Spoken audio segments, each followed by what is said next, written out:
I read the New York Post every morning. Maybe every 6 months you might read something. Right. And then you read, what do you read? These guys got busted for the same old thing, gambling and it's the same nonsense, silly things that they, Yeah. I just don't hear about it anymore. No. But I wonder if that's it. With the obsession over Donald Trump starting in 2015, CNN turned into the Trump News Network. Mm-hmm. I remember I used to watch CNN every day. Mm-hmm. This is 6-7 years ago. I had a projector screen on my wall playing CNN 10 feet wide, and I would just leave it running for breaking news. And then one day I'm watching it, and I see online that there's riots going on in Iran, and I'm like, what's happening in Iran? And I look at the screen, and they're having a roundtable talking about Trump. Mm-hmm. And I was like, I don't know. I got to change channel. Fox News, Iranian protests. And I'm just like, they became obsessed with talking about Trump. I'm wondering if now the media stops writing about the families and their dealings and what's going on because they're not getting the traffic and the attention they used to get. Maybe the story was just the American public was thirsty for news about what the families were doing. They made movies about it, endless movies. No. To a degree, but I'll tell you what, back in my day, we had, among all 5 families, we had about 750 made guys that actually took the oath. We had a lot of associates, but guys that actually took the oath. Back then, the FBI had 12 to 1,400 agents assigned to the 5 families. There was 2 agents to every 1 guy, made guy. Oh, man.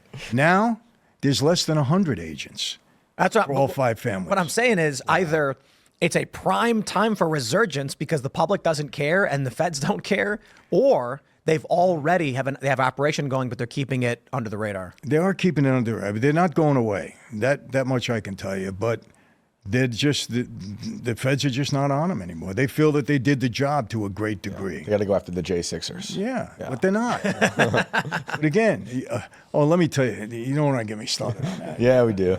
They go after the J6ers much harder than the mob guys. You know what gets me upset? Who the heck are these people that they made such a big deal out of it? First of all, I think that whole thing was a setup. I mean, Totally. come on. Trump asked Pelosi, have the National Guard there. She refused. Yep. He asked the mayor, get more police. They refused. They're walking people into there. For sure. And they made such a big deal out of it. And I'm saying, well, who the heck are you people?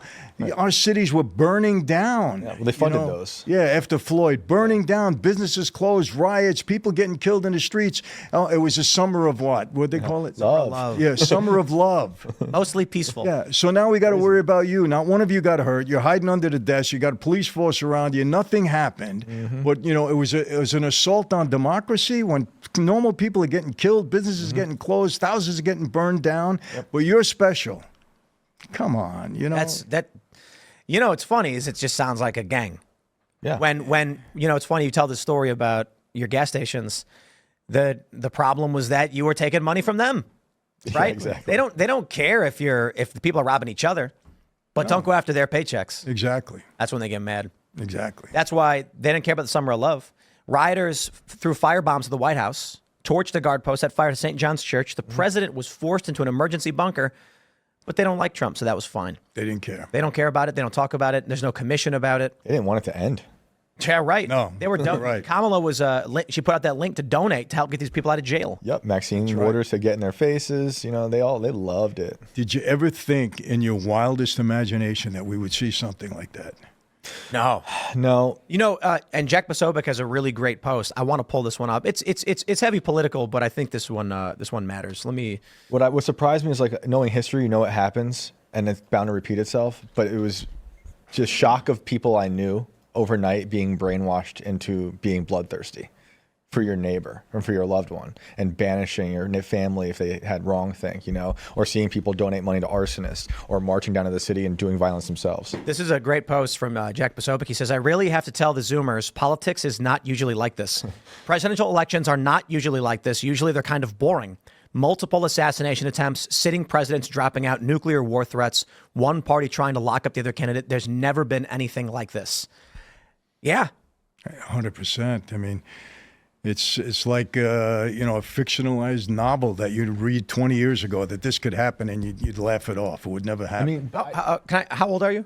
73. 73. Yeah. Wow, I did not expect you to be 73. I thought you were younger than that.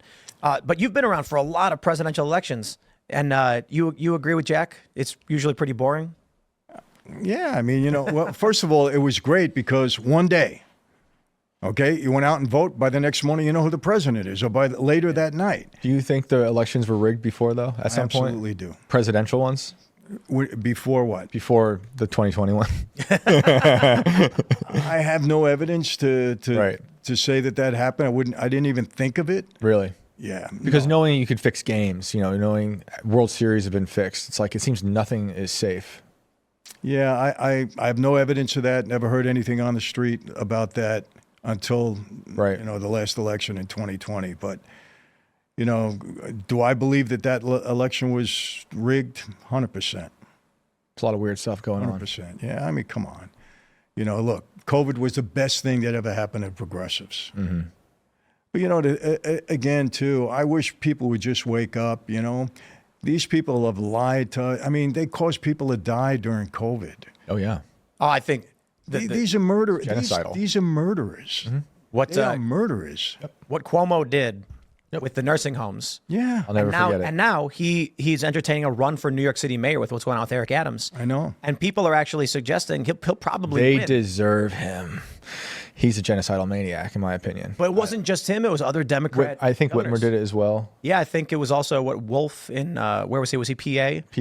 Yeah, there's 3 or 4 governors that had, did the same thing. New Jersey, I think Newsom may have did the same thing. Yeah, but look, you get guys like Fauci, who misled us, who lied to us, who had something to do with the whole China at the Wuhan lab. Right. These guys walk away scot-free, and they got blood on their hands. I mean, they caused innocent people to die. Hundreds of thousands, maybe more than that, and scot-free. No accountability. Isn't it kind of funny when you're getting your morals from a former mafia Yeah. guy over your government officials? Absolutely. Listen, if it's shocking sense to me, who's seen a lot, I mean, think about it. Yeah.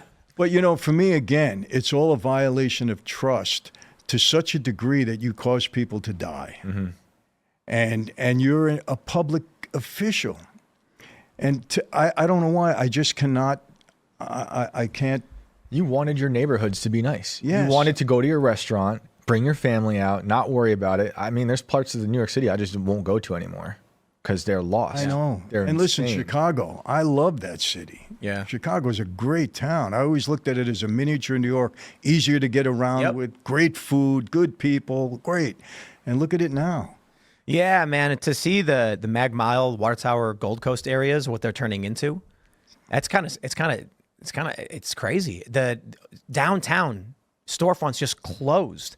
And I was there a couple of years ago and I couldn't believe how many businesses had shut down. It's not just about the crime, it's the economy.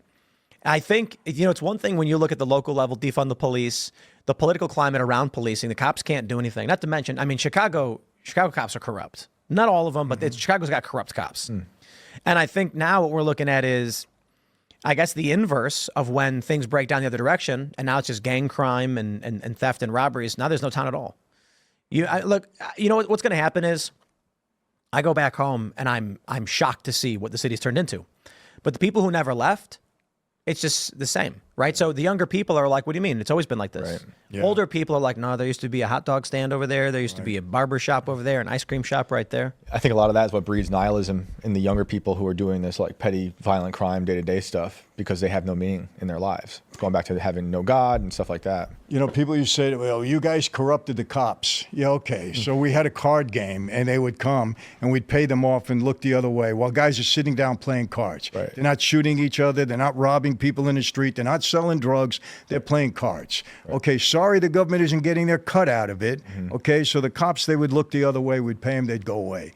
I mean, we're corrupting the cops. That's corrupting the cops. Right. I mean, come on. What else did we do with them? Really, that was it. They weren't hiding bodies for us or anything like that. In the 70s and 80s, the city also wasn't the best of places, too. There were a lot of crazy, it was Son of Sam was happening. Absolutely. The city went bankrupt at one in Yeah, the 70s. yeah. I think the president at that point said, no, I'm not bailing you out. Not bailing out, yeah. So, I mean, you were dealing with a lot of crazy stuff happening around you. So did you find yourselves having to defend yourself against some of the dystopian things happening in the 70s and 80s, or were you just kind of staying out of it? Yeah, it didn't trouble us. Really? We were fine. Yeah. No, we didn't have any of those issues. We were Right. doing our own thing and just don't bother us, and Right. don't mess with our neighborhoods or anything like that, or stay away from our stuff, and we're all right. Right.